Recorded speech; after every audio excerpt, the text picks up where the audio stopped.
हरे Krishna, good morning, सुप्रभात। तो आज हम चर्चा करने वाले हैं। लोग पूछते हैं कि हमारे ऑफिस में लोग बड़ा गॉसिप करते हैं, बड़ी इधर उधर की बातें करते हैं, बीच बीच में आके डिस्टर्ब करते, परेशान करते हैं। ऐसे लोगों के साथ कैसा व्यवहार किया जाए? तो देखिए, समझने वाली बात यह है, ऐसे लोगों को शास्त्र कहते हैं इग्नोर करना चाहिए, उनसे दूर रहना चाहिए। आप कहेंगे ऐसा क्यों? जैसा करेंगे संग वैसा बनेगा ढंग। जैसे लोगों का संग करते हैं, हमारा भी जीवन जीने का तरीका वैसा हो जाता है। आप कहेंगे ऐसा कोई उदाहरण है जहां पर ऐसा हुआ हो? हाँ, बड़ा ही सरल है। देखिए, जो रामायण के अंदर आता है, कैकेयी माता थी, बहुत ज्यादा राम को प्रेम किया करती थी। बचपन में कौशल्या से जबरदस्ती लाती थी, राम को अपनी गोदी में बिठाती थी, राम के साथ क्रीड़ाएं करती थी, खेलती थी। लेकिन उनकी एक मित्र थी जिसका नाम था मंथरा। उस मंथरा ने ऐसा मन बदल दिया, कैकेयी का ऐसा मन बदल दिया कि उन्होंने राजा दशरथ से 2 वर मांगे, जिसमें कहा एक तो मेरा पुत्र भरत राजगद्दी पर आना चाहिए और दूसरा राम को 14 वर्षों का वनवास।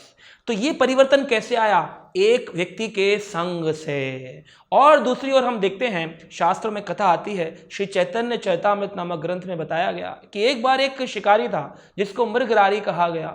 वो पशुओं को काट करके आधा तड़पता हुआ छोड़ देता था, पशुओं के खून निकलते थे, देखता था और खुश होता था। इतना ज्यादा वो ऐसा कहते हैं ना, घृणित कार्य करके भी प्रसन्नता का अनुभव करता था।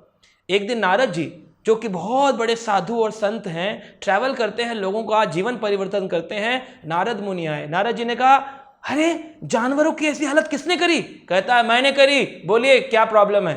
तो नारद जी ने उसको कहा कि इन सब काम को छोड़ दो, तुमको पाप लगेगा।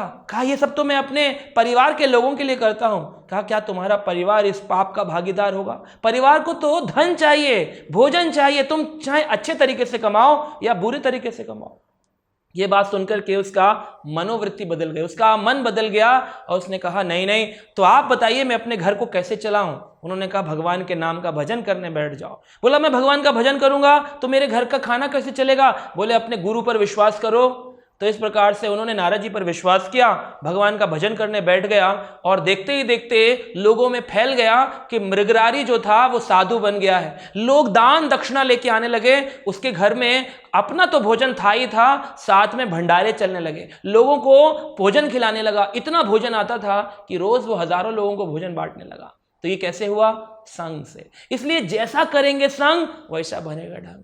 दुर्योधन ने शकुनी का संग किया तो देखते हैं उसका जीवन कैसा हो गया, आखिरी में मृत होना पड़ा। और वहीं पांडवों ने भगवान श्री कृष्ण का संग किया तो उन्होंने राजगद्दी को प्राप्त किया और मरणोपरांत भगवान के धाम को प्राप्त किया। तो इस प्रकार से हम देखते हैं जैसे लोगों के साथ हम बैठते हैं वैसे ही हमारी वृत्ति बन जाती है, वैसे ही हमारा स्वभाव बनता है। इसीलिए हमको ऐसे जो लोग हैं जो गॉसिपिंग करते हैं, ऑफिस में टाइम वेस्ट करते हैं, हमारे समय को बर्बाद करते हैं, खुद भी कोई काम नहीं करते, कोई अपने जीवन का मकसद नहीं, उनको ना आगे जाना है, वो जहां हैं उसी में बस पड़े हुए हैं आलस रूप में, ऐसे लोगों से बचना चाहिए, गॉसिपिंग में नहीं पड़ना चाहिए। शास्त्र कहते हैं ये जो गॉसिपिंग है इसको प्रजल्प कहते हैं। प्रजल्प यानी कि एक होता है वाद, वाद मतलब कि बातें करना, वाद मतलब कि भगवान की बातें करना, जैसे बोलते हैं अध्यात्मवाद यानी कि भगवान की बातें। मायावाद यानी कि मायावी संसार में सब भगवान एक हैं, एक दिन हम भगवान में लीन हो जाएंगे, ऐसी बातें जो करते हैं उसे कहते हैं मायावाद।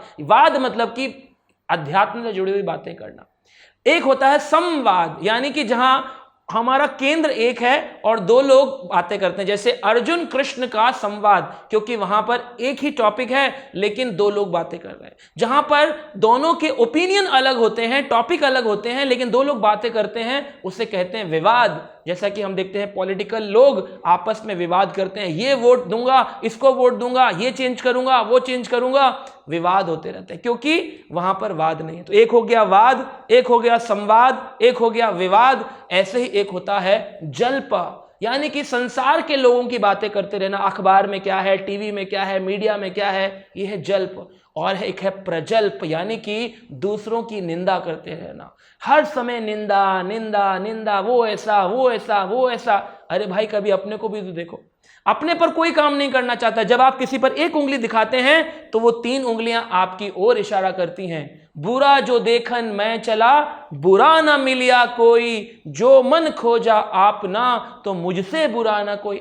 अपने पे भी तो काम करना चाहिए, अपने ऊपर कोई काम नहीं करते। इसलिए जो समझदार लोग हैं ऐसे लोगों को इग्नोर करते हैं।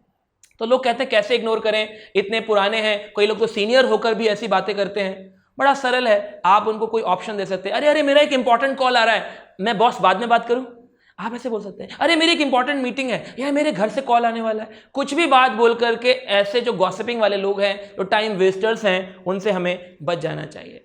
और सबसे अच्छा तरीका है भगवान की गीता को पढ़ना और दूसरों को बताना। भगवान श्री कृष्ण गीता के 18वें अध्याय के 68 नंबर श्लोक में कहा, या इदं परमं गुह्यं मद भक्तेषु विध्यासते, भक्ति मयि पराम कृत्वा एवं एषस्ते असंशया।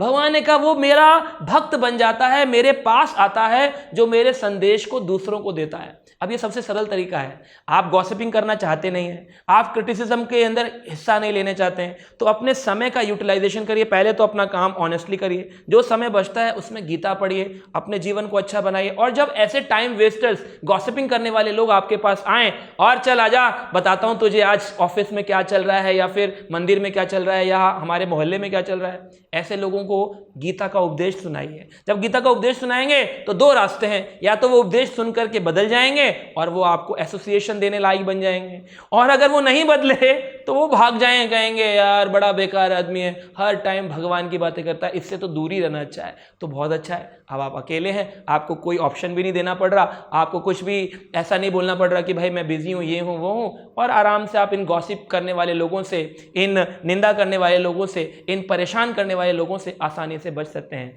तो ये उन क्रियाओं को अपनाइए और अपने जीवन को सफल बनाइए। हरे कृष्णा। ऐसे ही और भक्तिमय कार्यक्रमों के लिए देखिए हरे कृष्णा टेलीविजन, और इसे प्राप्त करने के लिए आप अपने केबल अथवा DTH ऑपरेटर से संपर्क करें तथा और अधिक जानकारी के लिए आज ही डायल करें 7666 839 839।